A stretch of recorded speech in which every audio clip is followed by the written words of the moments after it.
You are listening to This is Oklahoma, hosted by Mike Hearn, telling stories of Oklahomans and those that have made it their home. What's up, guys? Welcome back to an episode of This is Oklahoma. Mike Hearn here, host, back with another episode. Excited to share this episode with you today, but before we do, huge shout out to our sponsors. The Oklahoma Hall of Fame have been sharing Oklahoma's story through its people since 1927. For more information on the Oklahoma Hall of Fame, go to www.oklahomahof.com. And for daily updates, go to oklahomahof on Instagram and give them a follow. Our other sponsor today is the Chickasaw Nation. Now, the Chickasaw Nation have sponsored pretty much everything in Oklahoma. They're a huge supporter of Oklahoma. And it's an honor to have their name and their brand supporting this podcast. A huge shout out to Governor Anatobi for supporting this podcast. It really means a lot. This episode is brought to you by the Doghouse OKC. Recently, I have been in need of some doggy daycare for my two pups, and the Doghouse have come in clutch. The team over there are incredible.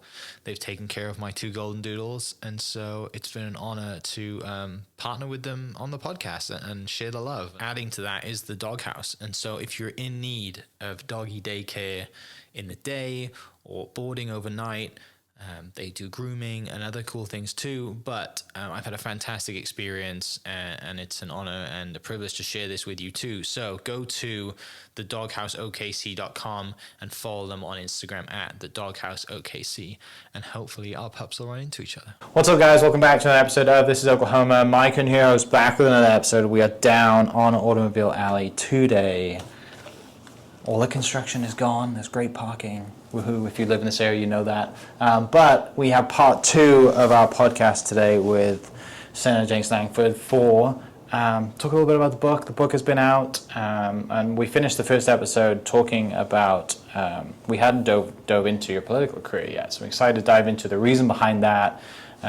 You set some great context, even though you went to Texas and other things. We got through that. And you're still here, so excited to dive into those stories. But thanks for having me back to share part two of the story. Yeah, glad to be able to do it. So you asked great questions, so good conversation. Thank you. Yeah. So let's talk about that decision. You're having a great time. You and your bride have got a family going. You're having so much fun, and then you decide to dive into totally change your career and go into politics. Yeah, it's totally different. Yeah, my wife calls this life's greatest interruption. Yeah. Because we didn't expect this. This is not one we anticipated. This is not one we were like, okay, one day we want to do this. This just wasn't on our radar at all. But in 2008 and 2009, we really felt a calling to do it. And not to over-spiritualize it, but we just couldn't get away from this is what we were supposed to do. And we prayed about it for about 7 months. And then I remember saying to my wife in March of 2009, I'm going to be an old man one day telling my grandchildren about the time I didn't follow God. I don't know why we're supposed to do this. We're absolutely supposed to do this. And I say that in all seriousness. I've met an older man who was in his mid-80s. That part of his story is in his 20s. He felt a sense of calling, as he described it, and he was afraid and didn't do it. And there he is, almost 60 years later, still telling me the story about that he couldn't get away from it. And I committed years and years ago to think, I'm not going to be that man. I'm not going to be in my 80s one day telling my kids, I really felt called to do this, but I was afraid. So I didn't do it. And live in regret for all those decades. So I remember saying that to my wife in March of 2009. So we determined, okay, from that point, we're headed towards this. So really it was getting our financial house in order, getting organized, making our plans. We finished up summer camp that summer of 2009, and then September the 1st, I resigned. And we lived off our life savings for the next year running for Congress. I remember posting on this brand new social media thing called Facebook, which was very new in 2009, and telling my few friends that run Facebook, hey, I'm going to run for Congress. And most of them posted back, is this a joke? And I said, no, sorry, it's not. This is what I feel like I'm called to do, and so we're stepping out, going to do it. Why was it Congress and not any other form of? As odd as it sounds, there's a long version and a short version, and I'll give you the medium size on this. We got time. My bride and I both, in 2008, just in our own prayer time, and again, everybody has their own spiritual disciplines. For us, we're followers of Jesus, and I read Scripture every day. That recenters me in a lot of ways, just in my own personal life. I attend church, but it's not just attend church. I'm really trying to be able to listen to the most basic of things. I have a lot of people that would say, you know, I don't believe all of the Bible, but I do believe parts of it. And sometimes they'll come back and say, well, I know Psalm 23, the Lord is my shepherd. And I'll go, yeah, I know that verse too, but if you believe God's your shepherd, that means you believe he guides you, because that's what shepherds do. They guide.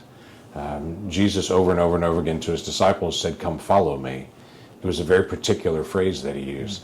I honestly believe that God cares about what he created and the people. You know, not everybody believes that. I overwhelmingly believe that, and I've experienced that in my own life. So when I say in 2008, we started sensing God just pushing us, and it was this, it wasn't audible, but it was just this overwhelming sense of God saying in our heart, get ready. And it started quiet, and then it just started getting louder, quite frankly, through our time over several months, where we just felt like God was preparing us, saying, get ready, get ready, get ready. And after about 6 months, it was frustrating. It wasn't encouraging. It was like, God, I don't know what to do with this.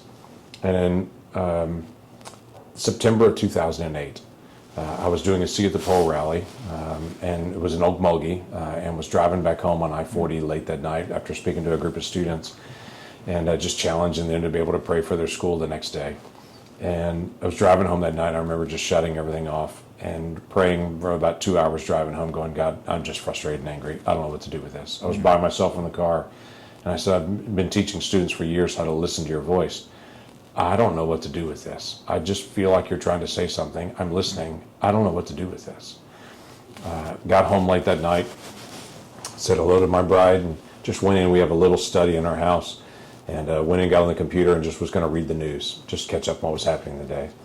And I'm reading through the news, and there's a news story that had come out that day that just said Mary Fallon, who was at that time the congresswoman for Central Oklahoma, was considering running for governor 2 years later. Now, this is September 2008. She's running for re-election that November, but the rumor was already out that she was thinking about running for governor 2 years later. And this story was really no different than any other story I'm reading through, other than just as I'm reading that story, there was this overwhelming sense that I got to say, that's what I want you to do. And I distinctly remember leaning back in my chair and saying, well, God, that's crazy. But it was, again, you can't describe it. It's not audible. Yeah. There was no booming voice in the clouds. It didn't sound like James Earl Jones speaking to me from the walls. It was just this overwhelming sense in my soul to go, you've asked me what get ready means. That's what it means.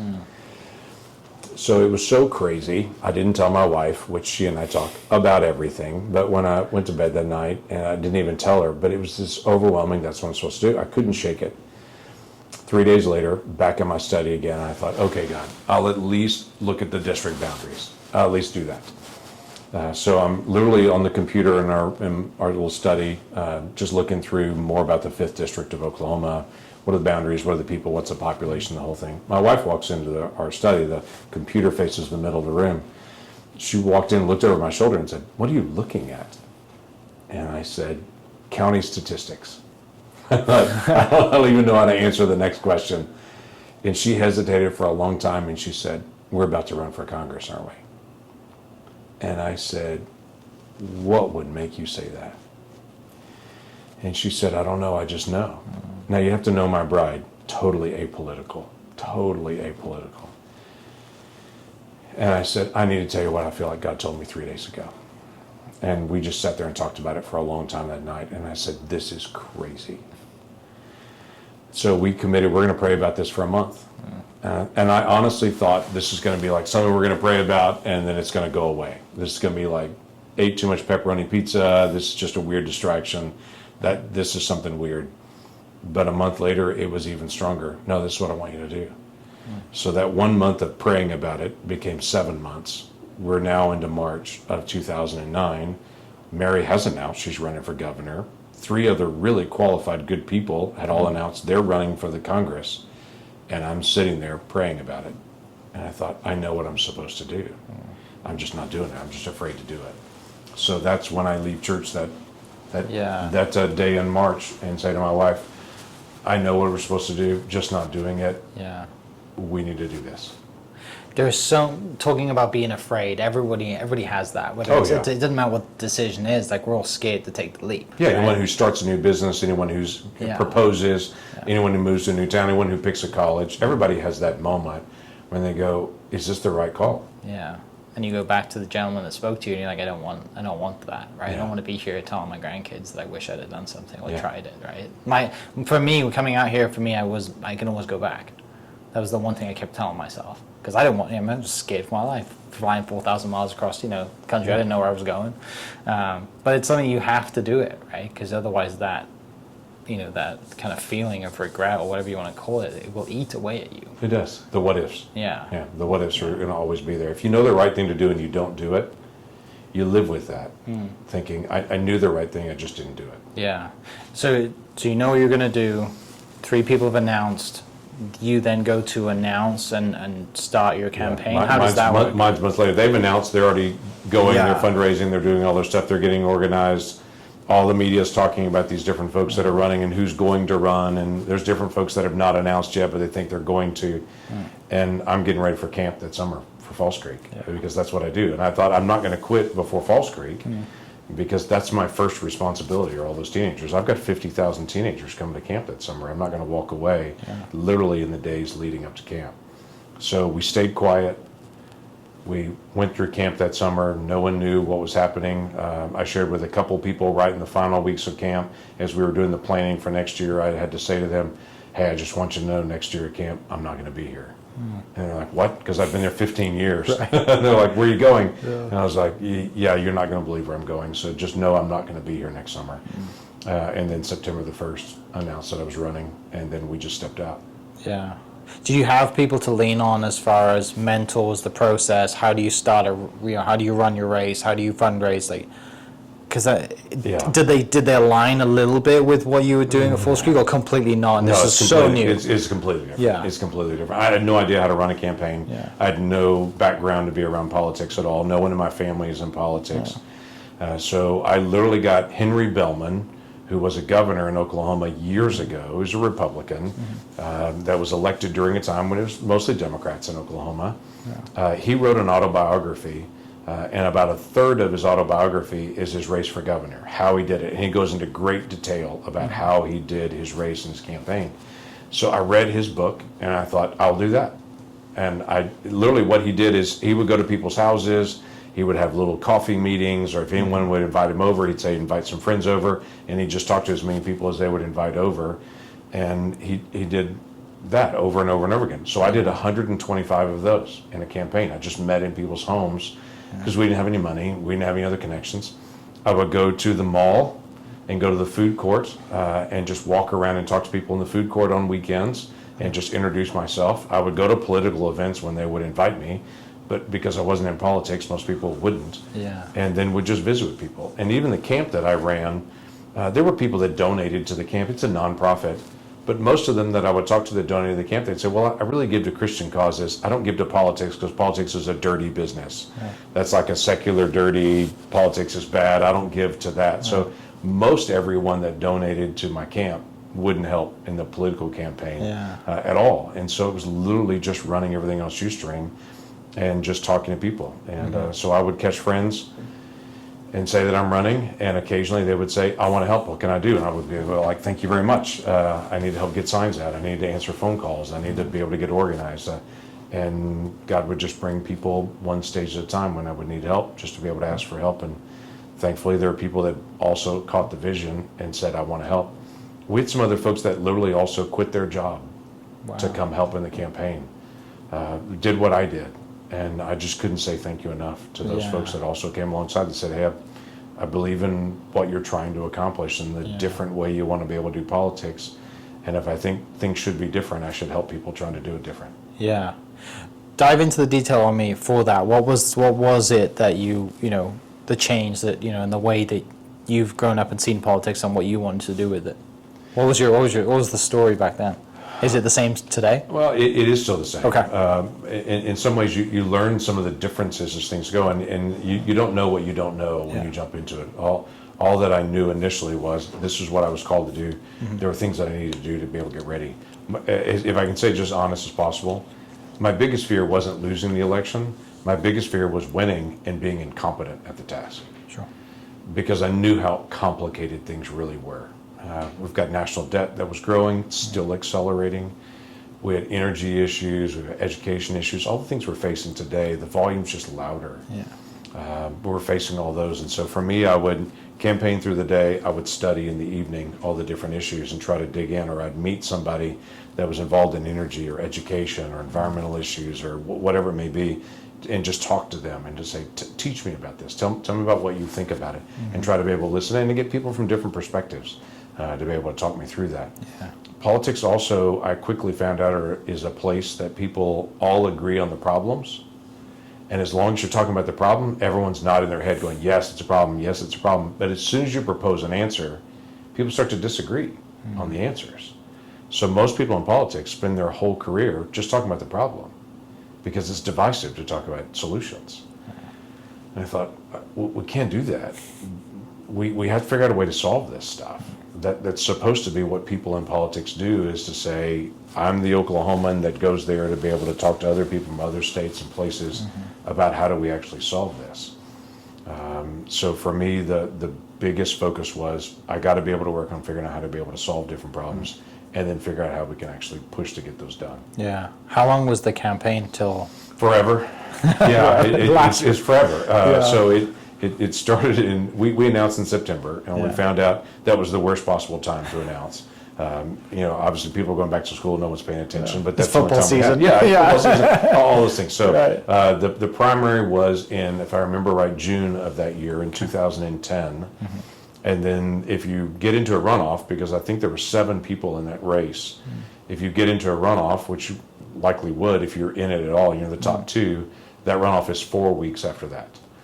And then the general election is in November. So for me, I quit my job in September.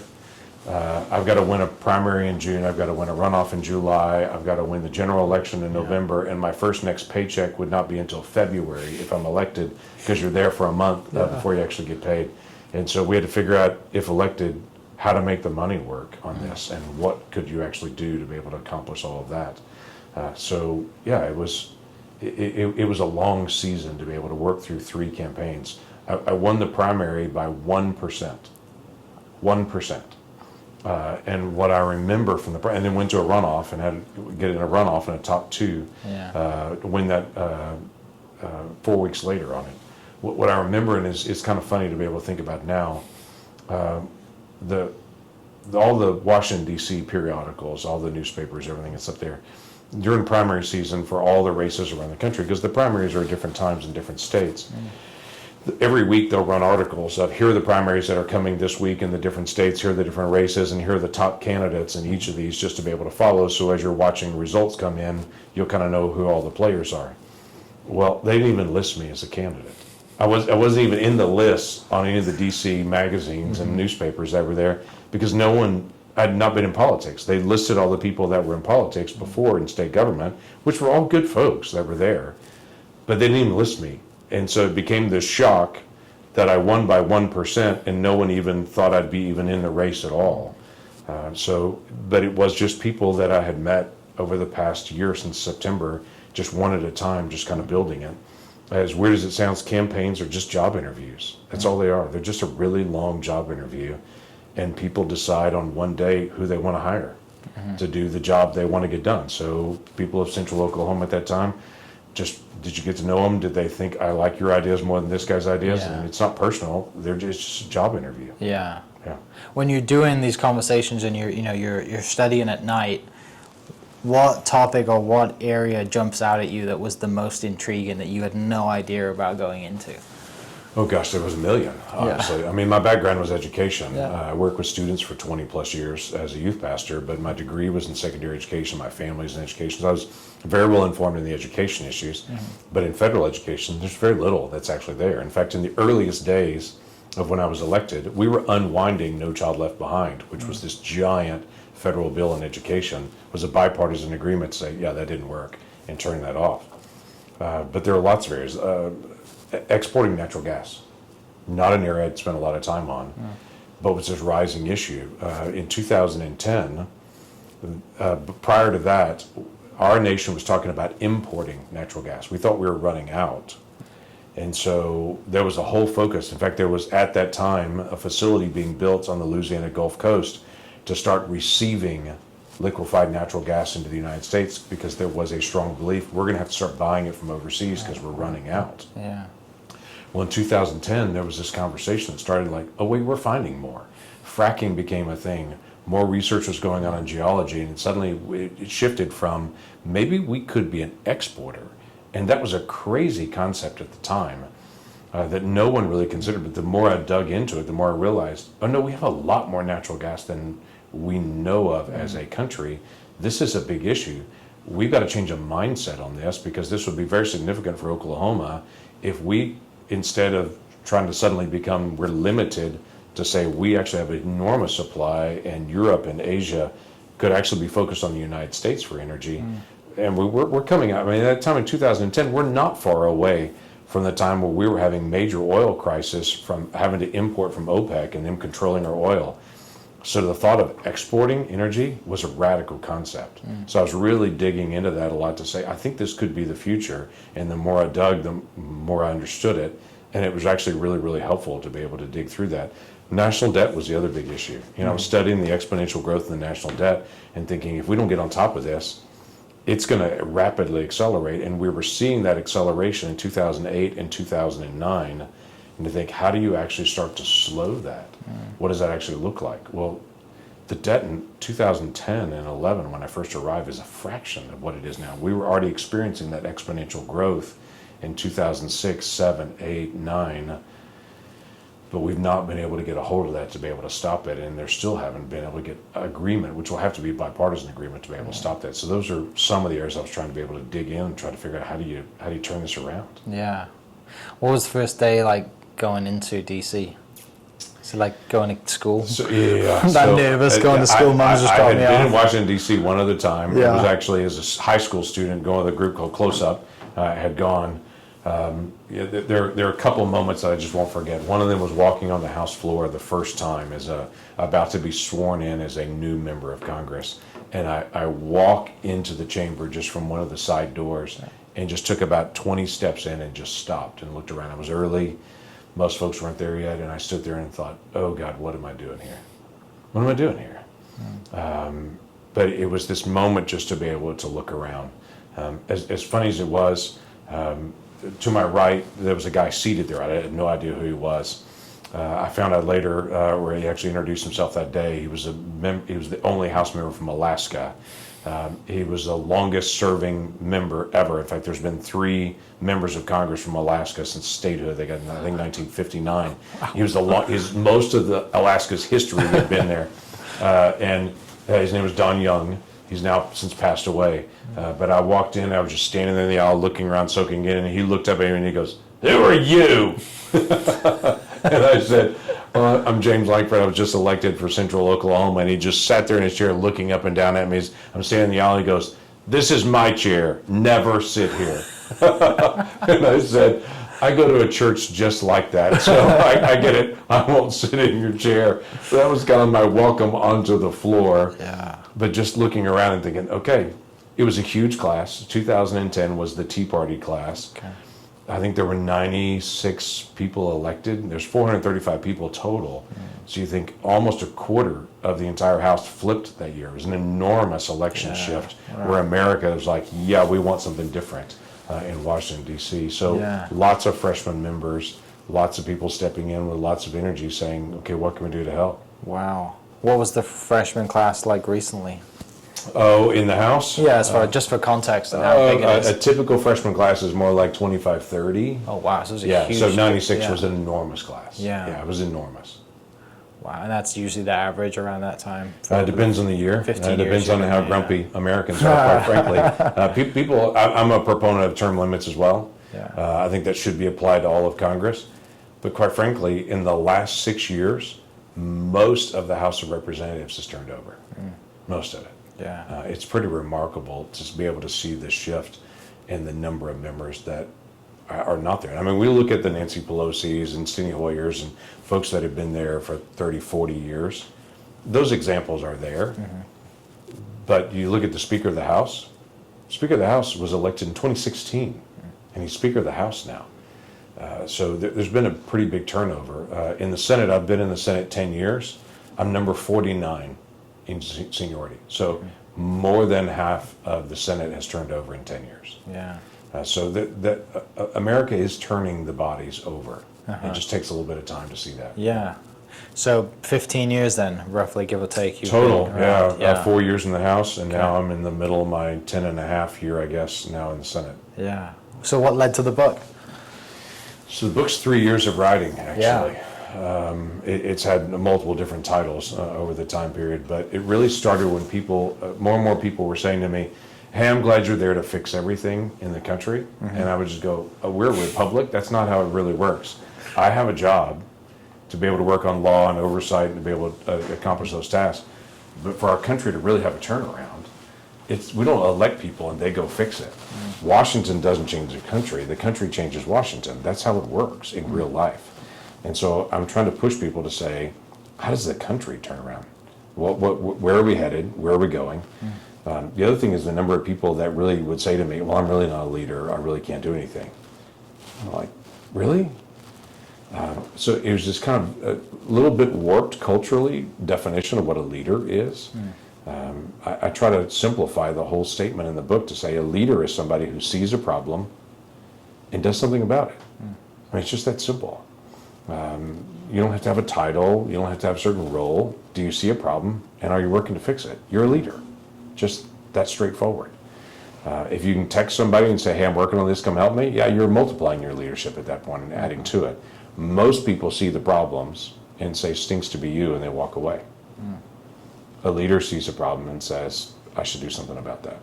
So I really want to encourage people to say, stop waiting on somebody else to solve the problems around us. As Americans, we're at our best when we see a problem and go, that one's mine. I'm going to work on that one, on schools, on community, on neighborhoods, or cleanup, or whatever it may be, working with children. I mean, there's so many different areas of need around us. Pick one. Pick one. And so I give a lot of stories from American history, I give a lot of stories from Oklahoma, I give a lot of stories of faith, of my own personal journey. There's a lot of stories about Washington, D.C. there.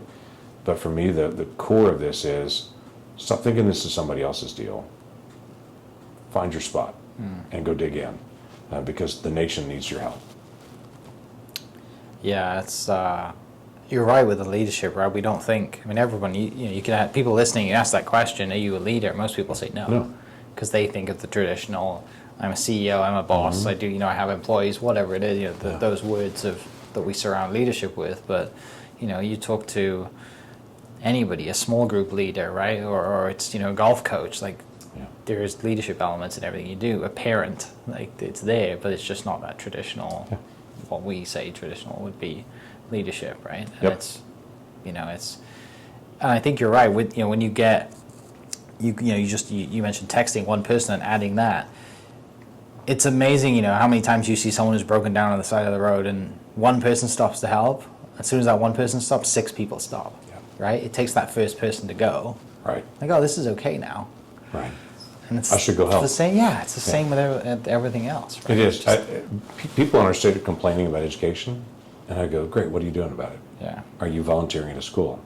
Are you trying to be able to go to a teacher and say, what can I do for school supplies? How can I help? Again, there's this perception that we're going to elect people and they're going to go solve all that. It's not how it works in America. That's what communist China does. They have a whole leadership structure and they control everything. That's not us. What's made us the greatest nation in the world is just this ability for people to say, I'm entrepreneurial enough to say, that's a problem, I'm going to be able to go solve that and go take it on. The other thing that was really a burden for me in the book was the turning of culture and, quite frankly, the attitude. We're not the happy nation anymore. We're not. And I'm asking the question of why. It's not because we're not the most successful, most prosperous, most innovative nation in the world. We are. We're all of those things. But we're unsettled and angry at each other.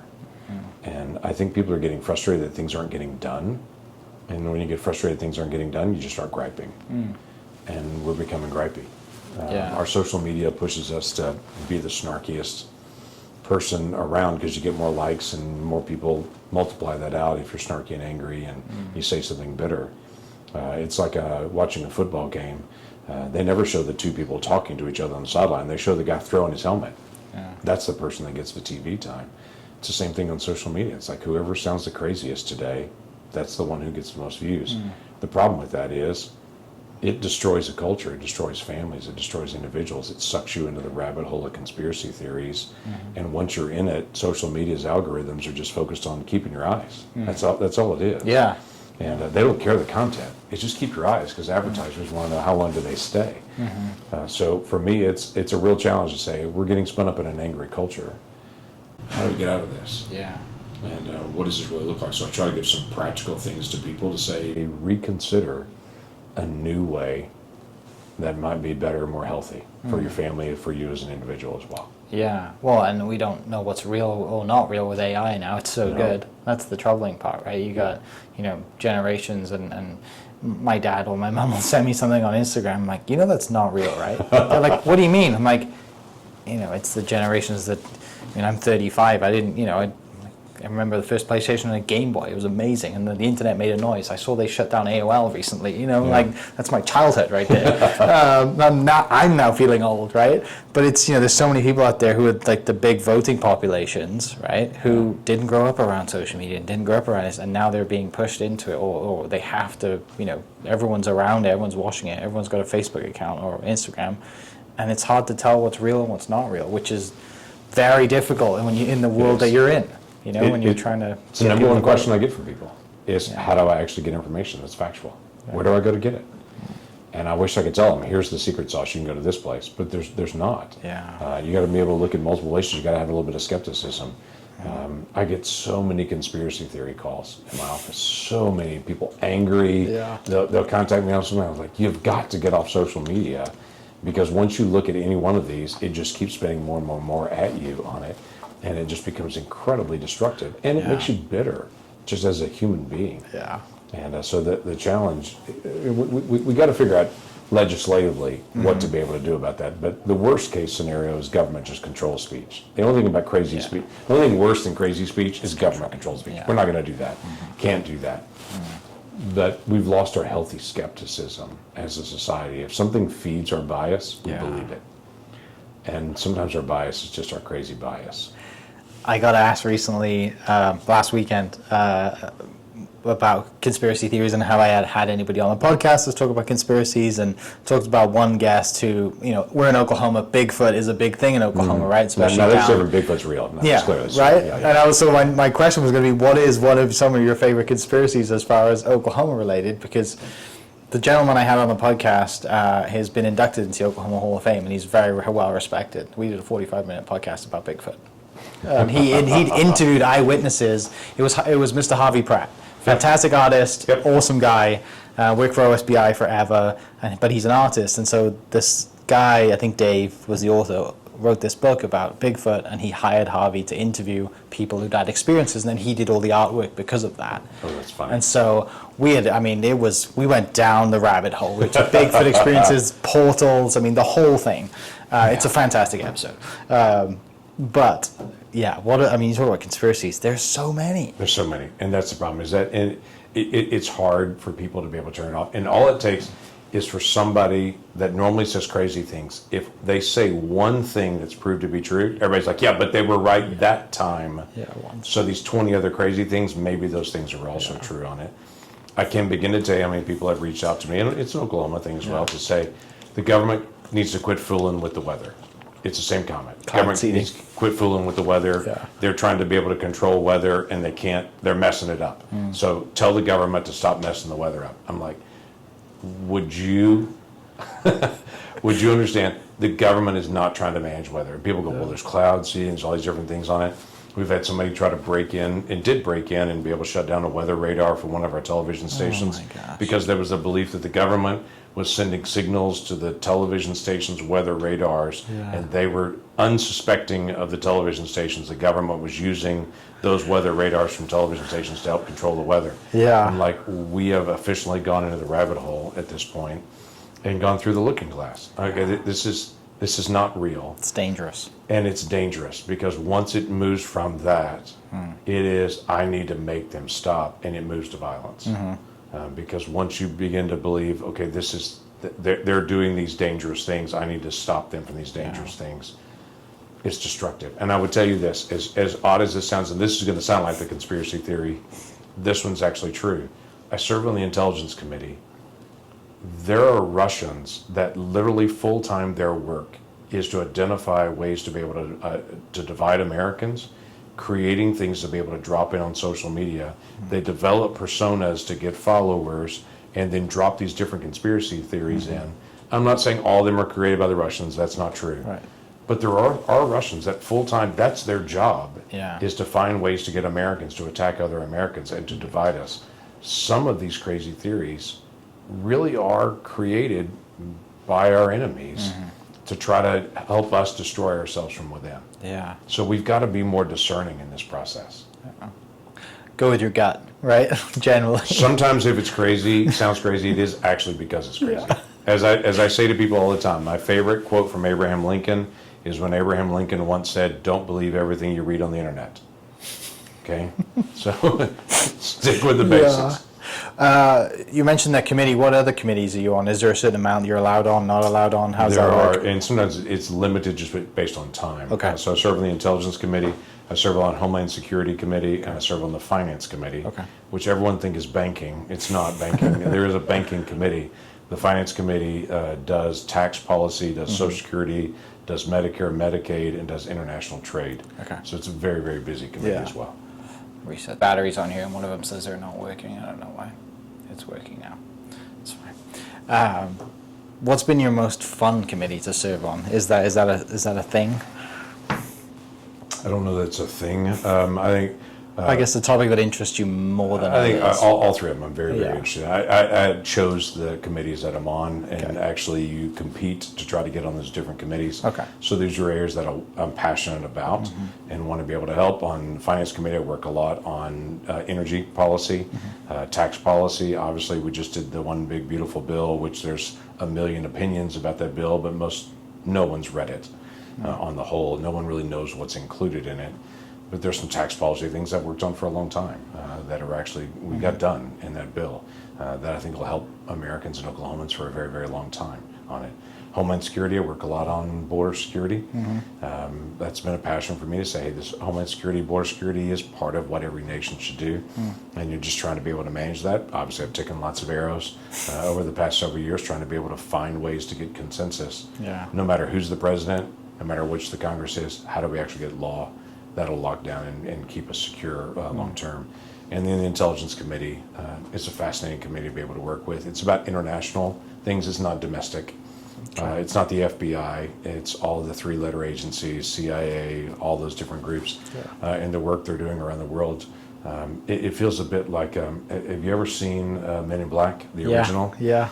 So there's this great scene in Men in Black where Tommy Lee Jones comes chasing out after, who's the other actor? Will Smith. Will Smith, yeah. Comes chasing out after Will Smith in the road. Will Smith's got his tiny little cricket gun, and he's blasting away. And Tommy Lee Jones comes out and goes, "Put that down." And Will Smith says, "The world's about to end. We got to do this." And Tommy Lee Jones says, "The world is always about to end, and it's best if most people don't know it."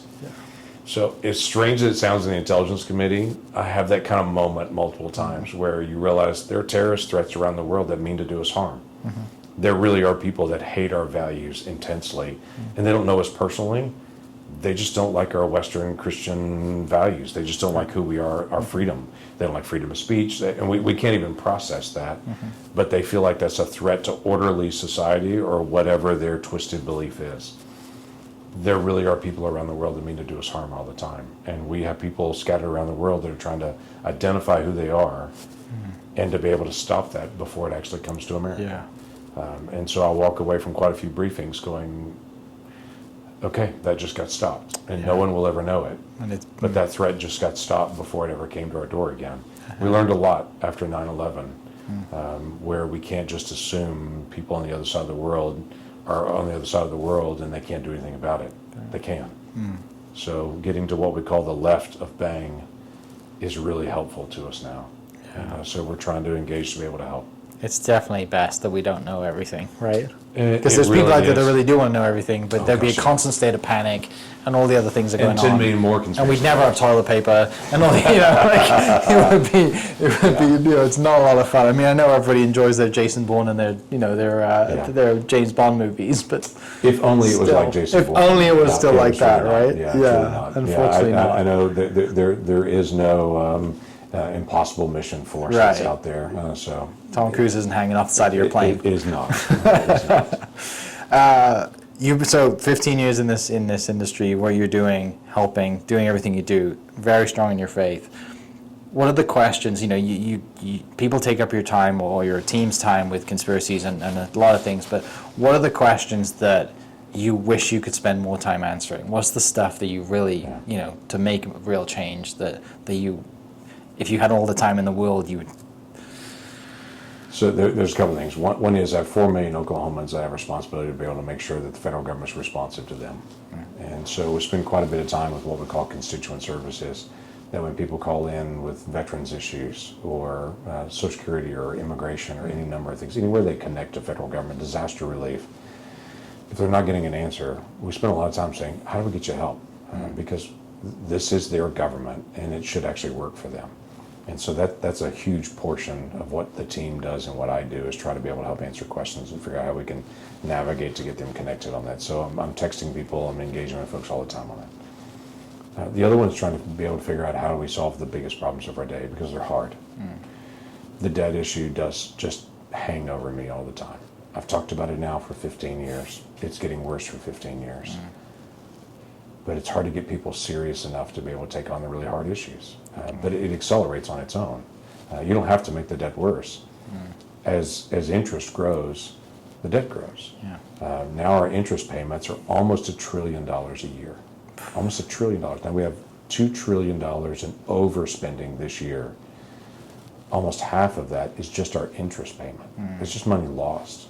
I mean, think of how many highways we build, schools we could help. Think of what we could do for the homeless. Think of what we could do with $1 trillion extra that we don't have because we're doing interest payments with that.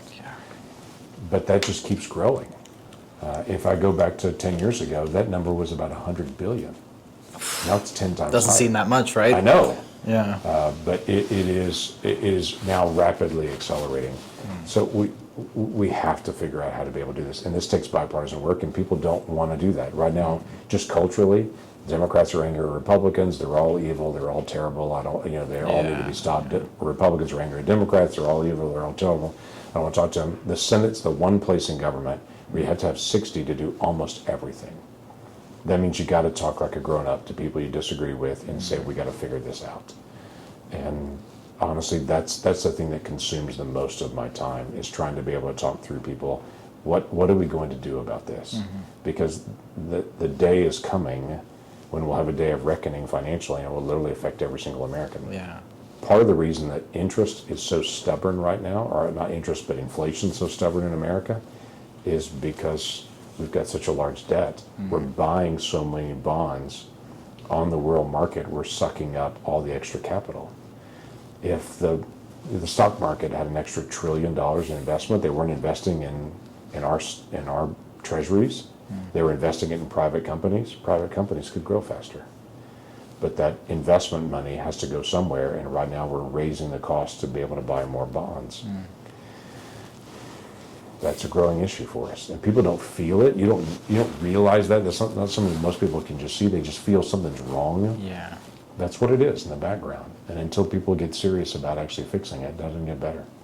Yeah, they just see it as a number on a screen and people Yeah. yelling about it. Yeah. Right? They don't see like the ripple effect of what could actually happen if we didn't have this. Yeah, you don't feel it as a family. Yeah. You just know something's wrong. It's harder to make a living. It's harder to make things work. Inflation continues to be able to grow. You don't feel, you can't put your finger on it. It's exactly that. That is a big portion of it. It's that. Yeah. It's a lot. It's a great, I mean, that's the thing, you can't put it into context how much that is. Yeah. That's the hard part, right? But we're feeling it. Everybody's feeling it Yeah. in some part, whether it's, grocery you prices, milk, whatever, anything, doesn't matter. You feel it. Yeah, the other big issue that's out there all the time for me is how to bring volume down and conversation up. It really is. It has been for a while, and even in the book, That's a major theme. How do we learn to be able to re-talk to each other? Yeah. We're right on the backside of Charlie Kirk being assassinated in a very, very public way. A guy who spoke often using the terms, when we stop talking, the violence starts.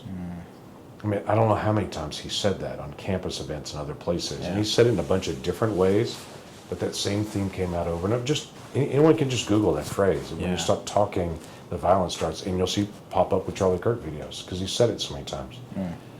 Truly, the violence is around him. And I think there's a lot of cultures like, okay, it's time, it's over, now it's time for violence. And there's this whole undergird of people.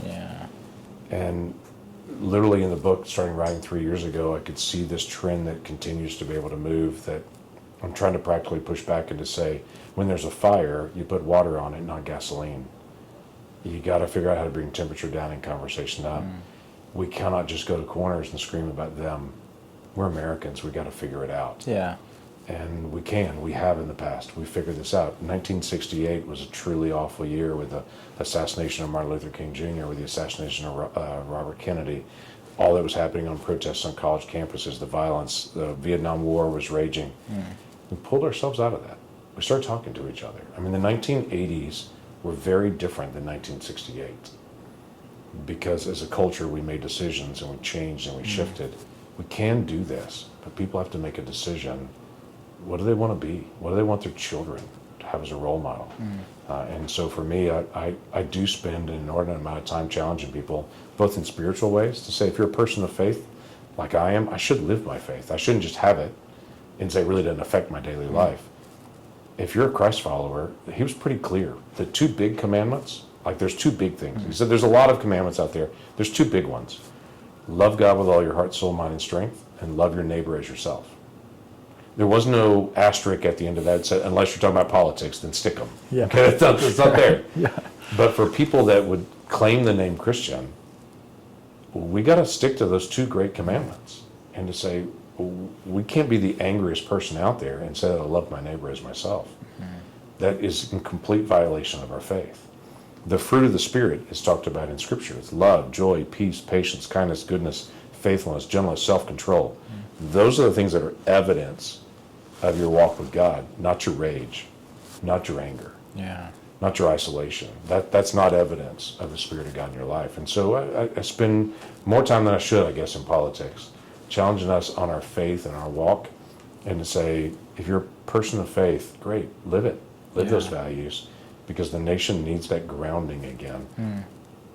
How is your walk and in your faith kind of evolved over the last 15 years, being in such a can be a toxic environment as politics, right? Yeah, it's pretty toxic. Yeah, it's a pretty noisy. How does that? How has that been? So I enjoy being around people of different faith. Yeah.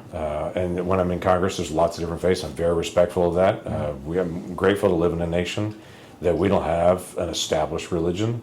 Anyone can have any faith, change their faith, or have no faith and be respected as an American. And I respect that. And so for me, it's been fun to be around people of other faith and to watch them live out the principles of their faith and go, that's great. There are some commonality and some moral teachings across multiple faiths, like don't murder, don't steal. I mean, some pretty common things on different faiths on it. We have some differences on that. I'm respectful of those things. I just disagree on it. So that's been helpful for me to grow. Quite frankly, being in Oklahoma, sometimes we don't run into people with lots of different faiths on it. But when I'm there in D.C., I run into it a lot on it. So that's just helpful for me to be able to grow. It both deepens me in my own faith to be able to challenge, what do I believe? Why do I believe this? But also challenged me to be able to live the principles of my own faith as well. I also shifted several years ago. In the mornings, I read through the book of Psalms. There's 150 Psalms in the Bible, and the Psalms are really the hymnal, if I can say it that way. They were meant to be sung out loud, but most of them were written by or around political leaders. You pick it up until you start looking at the Psalms. King David, wrote a lot of the Psalms, but it's also a lot of people that were around David wrote a lot of the Psalms. And so when you read them and understand they were written by a political leader, many of them, you begin to read them differently, because he writes a lot of these Psalms. They'll have themes like, God, do you see what they're saying? Do you see how evil that is? Do you see how wrong that behavior is? And you hear the heart of a leader praying for the nation around them, going, God, this is not just. You're a God that's just. That's not just. How does this get better? And so for me, starting to read the Psalms in the morning as a political leader and reading them in their original context has been very reassuring to me to say, some of these Psalms were written 3,000 years ago. Some things haven't changed in politics. There's still people that say awful things. There were 3,000 years ago, David was writing about it, saying, God, do you see what they're saying? Some things just aren't new in that way, but it also gives you context to go, I'm also not going to fix that. There's never going to be a time politics is everybody's going to get along. That's never going to happen. So since that's never going to happen, what do I do to be able to serve people that disagree with me, and what do I do to be able to move ideas?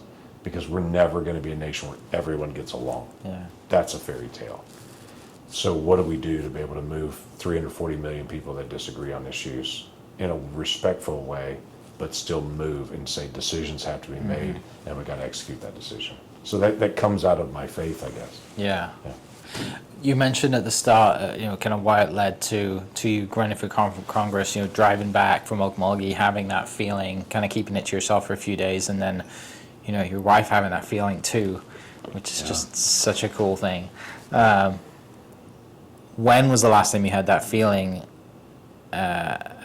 Or do you have any feelings recently or now that is leading to something that you haven't been telling your wife for 3 days? What's next? Do we have another book? We have another book coming. This might not go out for a while. You got time. Is there another book coming? But what's kind of, I guess, the most recent Epiphany feeling that maybe have simulated that you first had that 15 years ago? I'd say big moments like that don't happen often to me. Yeah. There are stark moments. I try to be attentive to living the principles of Scripture. Loving your neighbor as yourself, loving God with all your heart, soul, mind, and strength. Trying to be able to go through Scripture as I read it every day and to be able to apply that. But there aren't big epiphany moments that are like that come very often. So for me, it's just trying to be attentive to the leadership of what I call the Holy Spirit through the course of the day. I still go back to this basic biblical principle. Yeah. If the Lord is our shepherd, that means he's going to guide us. That means I should be in my normal day trying to be attentive to the little things. Sometimes they're big, like quit your job and go do something totally different. Those are big moments, and I'm grateful. Destabilizing moments are rare in that. But there are lots of little moments to be able to pause and to... let me give you, for instance, this past weekend, I just couldn't get a friend off of my heart. Somebody I hadn't talked to in years. I just couldn't get him off my heart. And I thought, God, why am I thinking about this guy? And so I just picked up the phone and called him. Well, you know what? He's really having a hard time. And it was about a 20-minute call. His wife got on the phone. He's going through cancer treatments. It's been a really difficult time. I had no idea what all was going on. And we had a long conversation to be able to encourage him and pray for him. And I hung up and I thought, why was I thinking about him? I think that's true of everybody if we're willing to be able to listen. Because I do think God cares about people, but he often uses people to be able to encourage other people. So for me, it's the little moments like that are more significant than the big giant moments of life change shift. Well, they all add up too. But I think that the key for me listening to that is you taking action on it as well, right? Like, you could have thought, I'm thinking about that guy, and 3 or 4 weeks could have gone by and you might have seen something like, oh my gosh, I should have called him 3 or 4 weeks ago. Like I've had plenty of those moments. Plenty of those, right? Yeah. But that's the thing is you clearly learned that over time, and you've been in your faith for a very long time, that you notice these moments. And I think that's a lot of thing that people are away from their faith and they don't notice these little moments. You get little signs here and there, right? Whether it's driving down the road and seeing something, or something might catch your eye and you just think, oh, okay, I wonder. We're not curious anymore, right? We're just kind of consumed by our phone or whatever's going on, and we're just like in our own world. But and you take your headphones out and open your eyes, you're like, oh, maybe you have these little moments and these signs, and then you act on them. And maybe you're not, even if you act on all of them, some of them some guys like, oh yeah, I'm doing great, life's good, thanks for reaching out. But I have plenty of times, just like you said, where 3 weeks later something comes up and I'm like, yeah, I should have called him. I should have reached out. I should have been there. I was just thinking about it. I didn't act on it. I have plenty of those moments. where it's just another moment of grace to go, okay, God, I messed that one up. I should have been paying attention on that. But you're right. We live in a world where you scroll through Instagram and you feel discontent from where you're not, what you're not eating, where you're not vacationing, that you don't have the same beautiful picture that they have. And it grows your discontent, but it also distracts you away from what's right around you and the people that are around you. Yeah. As funny as it sounds, it's not a new American thing to be able to experience that. We just experience it at a different volume. If I can be as crazy as this is, if I go back 100 years ago, back to the Wizard of Oz, the Wizard of Oz is really a story of there's no place like home. To stop longing for somewhere else and something else bigger. Kansas is a pretty good place as well, though I'm not sure Kansas is the greatest place, but don't tell people like Right, Kansas. yeah. They're not listening to But this. I think it's not new. I mean, that Hollywood theme 100 years ago was we're growing discontent with home and longing for something else. That's all social media does most of the time, is make you discontent for what is around you and make you long for something else. So it's not new, it's just a higher volume. Yeah. Feedback on the book, how's it been? What do your friends think? What's that been like? Feedback's been really good, actually. I've been really pleased to be able to see. It's out everywhere, all the bookstores on it. You can order online, you can go on Amazon and get it. So it's been out in a lot of places. I've been pleased to be able to see that. Yeah. It's been fun for people to catch me occasionally at the airport or at a store or a restaurant. Somebody will walk past me And we'll just say, love the Beast story. Yeah. And I'll just start laughing and go, you've read the book. Read it. Or someone will walk past me and just say a comment from the book that really caught their attention. And they'll just repeat it to me. So that's been, as a writer, that's been fun, because I spent 3 years writing it. Right. You want it to actually be useful to people on that. And to me, this is not the story of James. Real world experiences. Yeah, this is really the story of what can we do as an individual, and how can I actually press just us, just normal us, to be able to step up, and so that at the end of your life, you're looking back going, I didn't just make money and get married and have a family. Here's what I did that also had a maximum impact on my culture around me. Yeah. So to me, it's I want to help us to continue to be better than even where we are. This whole term about we're still making a more perfect union is still true of us. Yeah. And I want to help nudge some of that as well. So that's been really, really, really fun. Yeah. Book's called Turnaround, America's Revival. It's out, like you said, everywhere. I'll put the link down below. People go check it out. What do you leave out of the book? Is there anything you left out that they wouldn't let you put in? Or things? Or is there a second book coming? I don't know of a second book right now. Okay. That's kind of like that's kind of like the mom that just delivered the baby saying, "Let's have another one." So I'm not quite ready. There's parents that did I that. know there are parents that do that. I don't know how. They'll have 9 children in 10 Right. years. Yeah, Yeah. I met those families too. But it took 3 years to be able to write it. My schedule is incredibly busy, and so for me, it's finding the gap of time to be able to do that. But to me, the stories that are in it, there are a lot more stories that could be told on that. But I really felt those are the right stories for this moment right now. That's the burning issue for me, is how we're dealing with anger, how we're dealing with our culture, what are the key issues that we're facing both politically, but how can more people step up and take leadership of what's around them. Those are the driving heartbeat issues for me right now, and I want to be able to drive those home. If God continues to be able to develop some other set of issues, we'll do some more writing at another time. But this is where I'm living and breathing right now, and I hope it's helpful. And I had somebody right after the assassination of Charlie Kirk catch me and said they just started reading the book, and their comment was, "It's like this book was written for this week." And I said, crazy as it sounds, I couldn't have had any idea that this is where we would be as a nation. But for me, it was, I hope it's helpful regardless of where we are, but as a culture, we're in a bad spot, so we've got to figure out as an individual what I'm going to do about it. Yeah. Key, right? As an individual. It starts there. Starts in your own small group, in your own family, and then you build from there. Yeah. Stop crapping about something else. Yeah, right. I know we could sit here forever and tell stories and talk about all the other things that we want to do and all the things that both of us, I think, are passionate about. But you're a very busy schedule, and I want to be respectful of your time. Thank you. Thank you for coming back on the podcast. Thank you for sharing your story. Thank you for listening to the signs and acting on them. And safe travels back to DC. And for people listening, I'll put the link in the show notes, and we'll catch you next episode. Cheers. Hope you guys enjoyed that great episode. Thank you so much for listening. As always, huge shout out to our sponsors, the Oklahoma Hall of Fame, sharing Oklahoma story through its people since 1927. For more information on the Oklahoma Hall of Fame, go to www.oklahomahof.com and follow them on Instagram for daily updates at OklahomaHOF. Our other sponsor, the Chickasaw Nation, amazing sponsor. They do amazing things for the state, and they're always sponsoring something in Oklahoma. They're a huge supporter of Oklahoma, and without their support, we wouldn't be able to do what we do. This episode is brought to you by the Doghouse OKC. Recently, I have been in need of some doggy daycare for my 2 pups, and the Doghouse have come in clutch. The team over there are incredible.